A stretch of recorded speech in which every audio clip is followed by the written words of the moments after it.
पश्चिम Asia में क्या एक और बड़ा युद्ध छिड़ने की आशंका बढ़ गई है। आखिर क्यों ईरान ने अमेरिका को खुली चेतावनी देते हुए कहा है कि इस बार का जवाब पहले से ज्यादा खतरनाक होगा।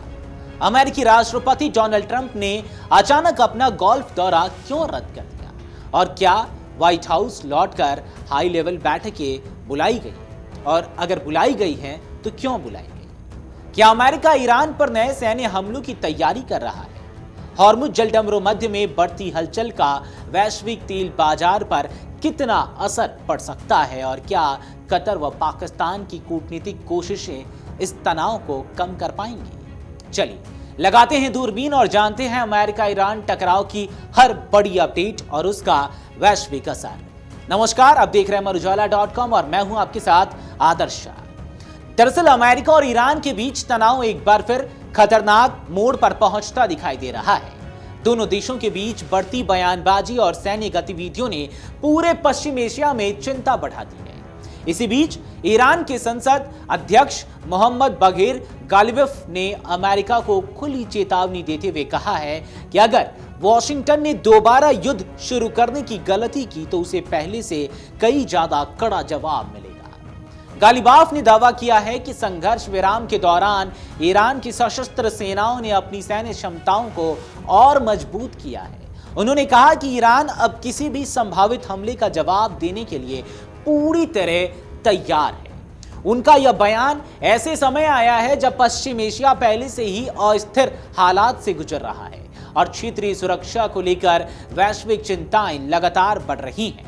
तनाव के बीच अमेरिकी राष्ट्रपति डोनाल्ड ट्रंप की गतिविधियों ने भी अटकलों को तेज कर दिया है।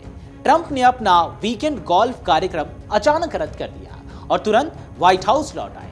इसके साथ ही कई वरिष्ठ प्रशासनिक और सैन्य अधिकारियों ने भी अपनी छुट्टियां रद्द कर दी हैं। अमेरिकी मीडिया रिपोर्ट्स के मुताबिक ट्रंप प्रशासन ईरान के खिलाफ संभावित नए सैन्य विकल्पों पर गंभीरता से विचार कर रहा है।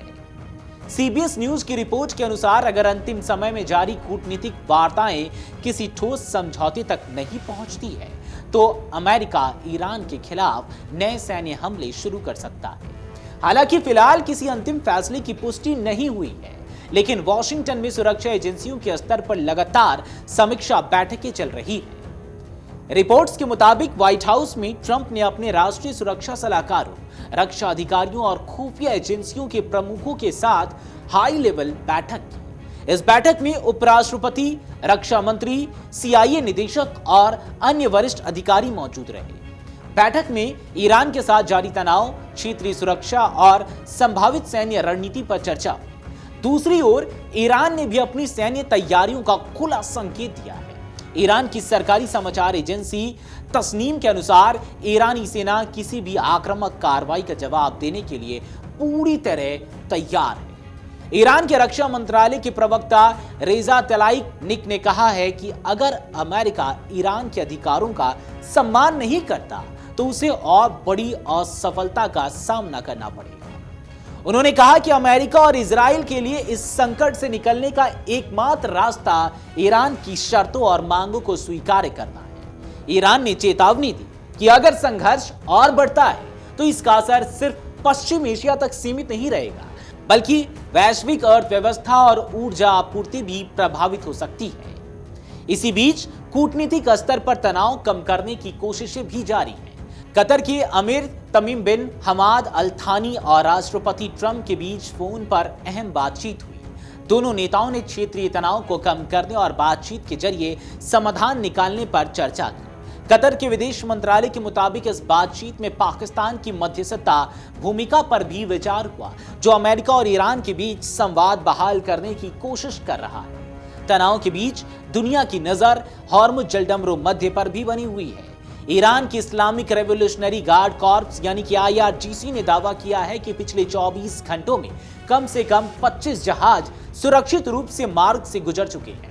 इनमें तेल टैंकर, कंटेनर जहाज और कई वाणिज्यिक पोत शामिल हैं। ईरान का कहना है कि इन जहाजों की आवाजाही उसकी नौसेना की निगरानी और सुरक्षा समन्वय के तहत हुई। वहीं एक अलग घटनाक्रम में ईरान की फुटबॉल फेडरेशन ने उन खबरों को खारिज कर दिया जिसमें दावा किया गया था कि 3 ईरानी खिलाड़ियों के अमेरिकी वीजा आवेदन रद्द कर दिए गए हैं। फेडरेशन ने कहा कि वीजा प्रक्रिया सामान्य तरीके से पूरी की गई है और मीडिया में चल रही खबरें पूरी तरह निराधार है।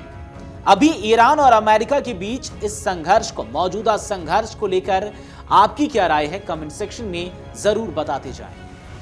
अगर आप ये वीडियो YouTube पर देख रहे हैं तो हमारे चैनल को सब्सक्राइब कर बेल आइकन दबाएं और Facebook पर देख रहे हैं तो हमारे पेज को लाइक करें।